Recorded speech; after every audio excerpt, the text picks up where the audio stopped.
জলবায়ুর ঝুঁকি মোকাবেলায় চাহিদা মতো অর্থ পাচ্ছে না দরিদ্র ও উন্নয়নশীল দেশগুলো। চলতি COP29 সম্মেলনে ঝুঁকি রোধে $120 বিলিয়ন তহবিলের লক্ষ্য নির্ধারণ করা হয়েছে। তবে ক্ষতিগ্রস্ত দেশগুলোর দাবি বছরে $1 ট্রিলিয়ন সহায়তা পেলে ঝুঁকি মোকাবেলা করা সম্ভব।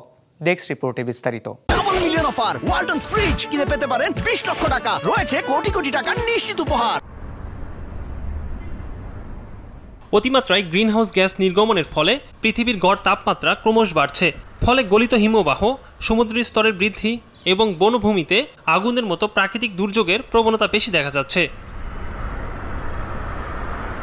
জলবায়ু পরিবর্তনে সবচেয়ে বেশি ক্ষতিগ্রস্ত হচ্ছেন দরিদ্র উন্নয়নশীল দেশের জনগণ।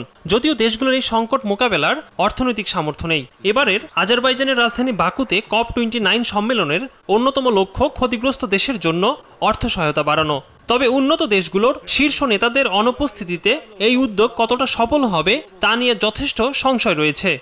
COP29 must tear down the walls of climate finance. Developing countries must not leave Baku empty-handed.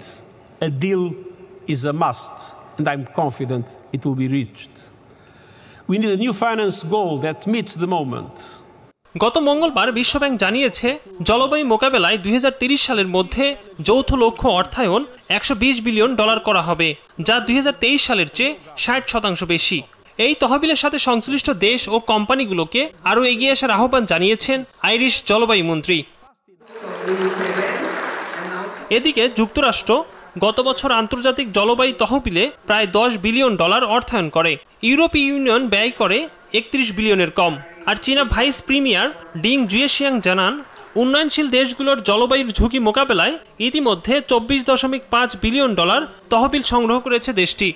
Actively, prudently and orderly controlling methane emissions could bring multiple benefits to climate, economy, environment, security and other substantial domains. জলবায়ুর প্রভাবে ক্ষতিগ্রস্ত এশিয়ার দেশগুলোতে সাইক্লোনের সাথে দেখা দিয়েছে অতিমাত্রায় বৃষ্টি ও বন্যা। আর আফ্রিকা অঞ্চলে বাড়ছে খরার প্রবণতা। বিরূপ আবহাওয়া থেকে বাঁচতে এবং জলবায়ু মোকাবেলায় বছরে $1 ট্রিলিয়ন চায় উন্নয়নশীল দেশগুলো। একরামুল ইসলাম খান, বিজনেস রিপোর্ট, মাছরাঙ্গা টেলিভিশন।